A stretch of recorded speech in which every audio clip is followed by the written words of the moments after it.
সবে শুরু আন্দোলন। কারাগারে যেমন কাটছে মমতাজের দিন। শেখ হাসিনার আমলে ঢাকা বিশ্ববিদ্যালয়ে ছিল ডাকাতদের গ্রাম, মন্তব্য করেছেন রিজভী।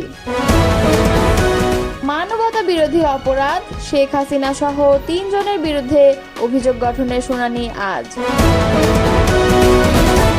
এতক্ষণ শুনছিলেন সংবাদ শিরোনাম, এবারে বিস্তারিত। 1 জুলাই 2024 দিনটি ছিল সোমবার। প্রথম ও দ্বিতীয় শ্রেণীর সরকারি চাকরিতে কোটা পুনর্বহালের প্রতিবাদ এবং কোটা পদ্ধতি বাতিলের দাবিতে লাগাতার আন্দোলনের সূচনা করেছে দেশের বিভিন্ন বিশ্ববিদ্যালয়ের শিক্ষার্থীরা।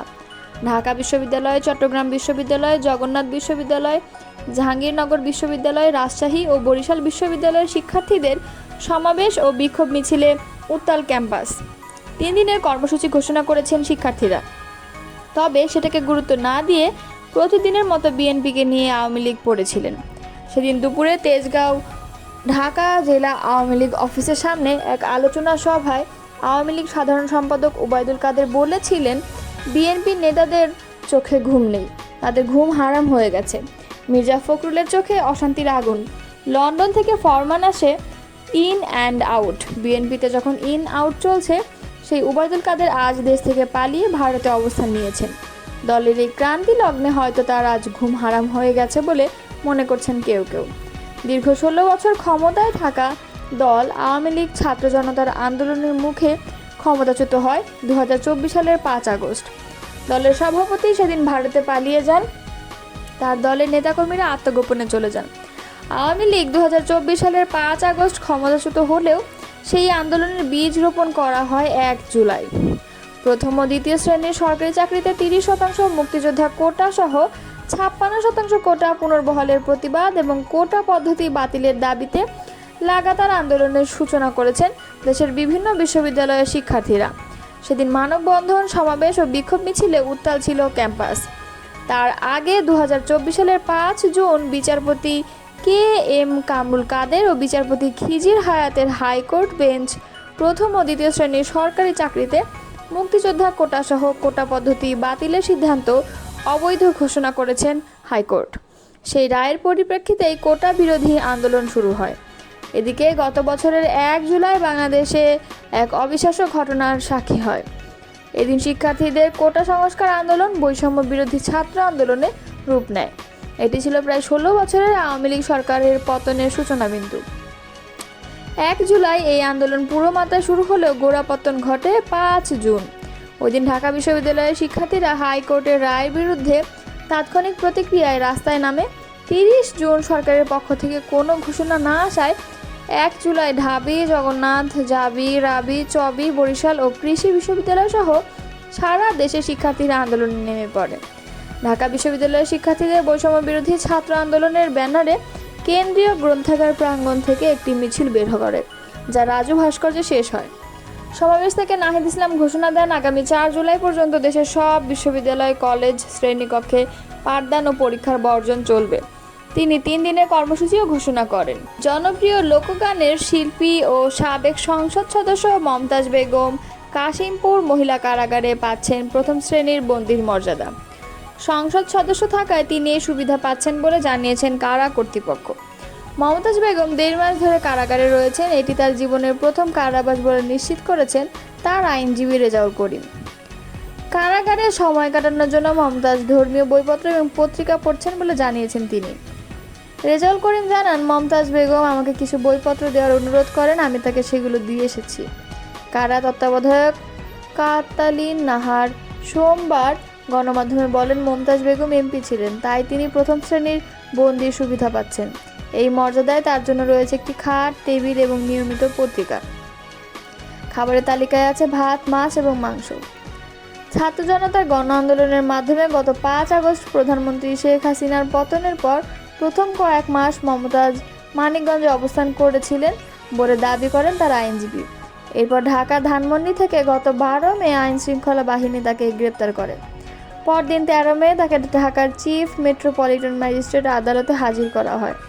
22 মে মমতাজ বেগমকে মানিকগঞ্জ আদালতে নেওয়া হলে সেখানে উত্তেজনা দেখা দেয়, তার দিকে ডিম ও জুতা ছোড়ার ঘটনা ঘটে। এদিকে ঢাকা দায়রা জজ আদালতের প্রধান পাবলিক প্রসিকিউটর ওমর ফারুকী বলেন, মমতাজ ফ্যাসিস্ট শেখ হাসিনার অন্যতম সহযোগী ছিলেন। তিনি একজন শিল্পী হয়েও দীর্ঘদিন হাসিনার পক্ষ হয়ে কাজ করেছেন। অন্যদিকে মমতাজের আইনজীবী রেজাউল করিম দাবি করেন, শুধু সংসদ সদস্য হওয়ার কারণেই তাকে একের পর এক মামলায় অভিযুক্ত করা হচ্ছে। একজন জনপ্রিয় শিল্পীর জন্য এটি অত্যন্ত দুঃখজনক। শেখ হাসিনার আমলে ঢাকা বিশ্ববিদ্যালয় ছিল ডাকাতদের গ্রাম বলে মন্তব্য করেছেন বিএনপির সিনিয়র যুগ্ম মহাসচিব রুহুল কবির রিজভী। মঙ্গলবার প্রথম প্রহরে রাজধানীর কেন্দ্রীয় শহীদ মিনারে ছাত্রদল আয়োজিত 2024-এর গণ অভ্যুত্থানের শহীদ ও আহতদের স্মৃতি স্মরণে মোমবাতি প্রজ্বলন ও সম্মিলিত কণ্ঠে জাতীয় সঙ্গীত কর্মসূচিতে প্রধান অতিথির বক্তব্যে তিনি এসব কথা বলেন। রিজভী বলেন, এটি শুধু একটি প্রজ্বলন নয়, আজকের মোমবাতি প্রজ্বলন আগামী দিনের গণতন্ত্রের পদযাত্রায় এগিয়ে যাওয়া। এই ঢাকা বিশ্ববিদ্যালয়ে গণতন্ত্রের মিনার, অধিকার প্রতিষ্ঠার মিনার। তিনি বলেন, আমরা যখন আগে নৌকায় করে অনেক দূরে যেতাম, মাঝি বলতো চুপ থাকুন, ওই গ্রাম ডাকাতদের গ্রাম। হাসিনার আমলে এই ঢাকা বিশ্ববিদ্যালয় ছিল ডাকাতদের গ্রাম। অনেক আতঙ্ক নিয়ে আমরা ঢাকা বিশ্ববিদ্যালয়ে পার হতাম। সেই জায়গায় দাঁড়িয়ে আমি সেই 52-69-এর বিশ্ববিদ্যালয় দেখছি, যেখানে বইছে শান্তির সুবাতাস। বিএনপির সিনিয়র যুগ্ম মহাসচিব বলেন, শেখ হাসিনা বলেছিলেন, বাধা দিলে সব বন্ধ হয়ে যাবে। আমরা সব কিছু দিয়ে ছাত্রদের স্তব্ধ করে দেব। এত কিছু থাকার পরেও গণতন্ত্রের জন্য ছাত্রদের যে সংগ্রাম তাকে শেখ হাসিনা ঠেকাতে পারেনি।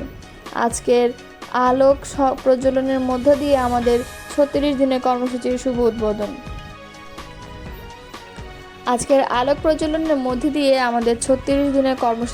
উদ্বোধন। হলো। শেখ হাসিনার পেটুয়া বাহিনীর কাছে ছাত্রদলের কত নেতাকর্মী গুম খুন হয়েছে। তারা 90-80 দশকে যে ভূমিকা পালন করেছে, সেভাবে তারা 24-এর গণঅভ্যুত্থানে ভূমিকা রেখেছে। এই সংগ্রাম বাস্তবায়ন করতে হলে আরও বাধা আসবে। সেই বাধা অতিক্রম করতে আমরা গণতন্ত্রের মূল্যবোধ প্রতিষ্ঠা করব। তিনি বলেন, বিএনপি আল্লাহর রহমতে ক্ষমতায় আসবে এবং তারেক রহমান দেশ পরিচালনা করবে। ইনশাআল্লাহ তারেক রহমানের কিছুদিনের মধ্যে বাংলাদেশে আসবে। কেন্দ্রীয় সাধারণ সম্পাদক নাসির উদ্দিন নাসির বলেন, 15 বছর ধরে বাংলাদেশে যে ফ্যাসিবাদ তৈরি হয়েছিল, তার বিরুদ্ধে বাংলাদেশ জাতীয়তাবাদী ছাত্রদল সহ জাতীয়তাবাদী বিভিন্ন দল অংশ নিয়েছিল। ফ্যাসিবাদের আমলে তরুণদের মতামত দেওয়ার অধিকার রাখা হয়নি, অথচ এই তরুণরাই 24-এ গণঅভ্যুত্থান ঘটিয়েছে। জুলাই গণঅভ্যুত্থানে মানবতা বিরোধী অপরাধের মামলায় পলাতক সাবেক প্রধানমন্ত্রী শেখ হাসিনা, আসাদুজ্জামান খান কামাল, চৌধুরী আবদুল্লাহ আল মামুনের বিরুদ্ধে অভিযোগের গঠনের শুনানি হবে আজ। আর এই শুনানি টেলিভিশন ও সামাজিক যোগাযোগ মাধ্যমে হতে পারে সরাসরি সম্প্রচার। এর আগে একজন শেখ হাসিনা সহ 3 জনের বিরুদ্ধে 5টি অভিযোগ আমলে নেন ট্রাইব্যুনাল। সেই দিন দেশের বিচার বিভাগের ইতিহাসে প্রথমবারের মতো লাইভ সম্প্রচার হয় আদালত থেকে। পরে জুলাই-আগস্টে গণহত্যার ঘটনায় মানবতা বিরোধী অপরাধের মামলায় শেখ হাসিনা ও আসাদুজ্জামান খান কামালকে আত্মসমর্পণের নির্দেশ দেয়, নোটিশ জারি করে আন্তর্জাতিক অপরাধ ট্রাইব্যুনাল।